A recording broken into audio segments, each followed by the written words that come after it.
ഒരുപാട് പ്രതീക്ഷയായിട്ട് ഞാൻ ഇങ്ങോട്ട് വന്നത്. ഇത്തവണത്തെ സെക്രട്ടറി അസിസ്റ്റന്റും പൊട്ടി. ഇനി ഞാൻ എന്ത് പറഞ്ഞു നാട്ടിൽ പോകും? ഈ അടുത്തൊന്നും ഡിഗ്രി എക്സാമും ഇല്ല, എനിക്കൊരു വഴിയും കിട്ടണില്ല. ഞാൻ ഈ ജീവിതം അവസാനിപ്പിച്ചാലോന്ന് വരെ ചിന്തിക്കുക.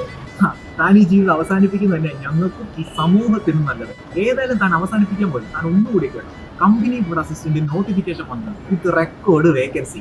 ഡിഗ്രി ലെവൽ എക്സാമിൽ ഏറ്റവും കൂടുതൽ വേക്കൻസീസ് റിപ്പോർട്ട് ചെയ്യപ്പെടാൻ പോകുന്ന എക്സാമിൽ സെക്രട്ടേറിയറ്റ് അസിസ്റ്റന്റ് പോയപ്പോൾ കമ്പനി ബോർഡ് അസിസ്റ്റന്റ് പിടിക്കാൻ എനിക്ക് ചങ്കുറ്റുണ്ടോ? അങ്ങനെ ഇപ്പൊ തൂത്തുകൊടുത്ത് ഞാൻ റെഡി അല്ലല്ലോ. നിങ്ങളോ? അങ്ങനെയാണെങ്കിൽ നമുക്ക് റാങ്കുകൾ എടുത്ത് പഠിച്ചാലോ? ടാലന്റ് PSC അക്കാഡമിയുടെ കമ്പനി ബോർഡ് അസിസ്റ്റന്റിന്റെ ഓൺലൈൻ ഓഫ്ലൈൻ ബാച്ചുകൾ ഇപ്പോൾ അവൈലബിൾ ആണ്. കൂടുതൽ വിവരങ്ങൾക്ക് സ്ക്രീനിൽ കാണുന്ന നമ്പറിൽ കോൺടാക്ട് ചെയ്യാൻ മറക്കണ്ട.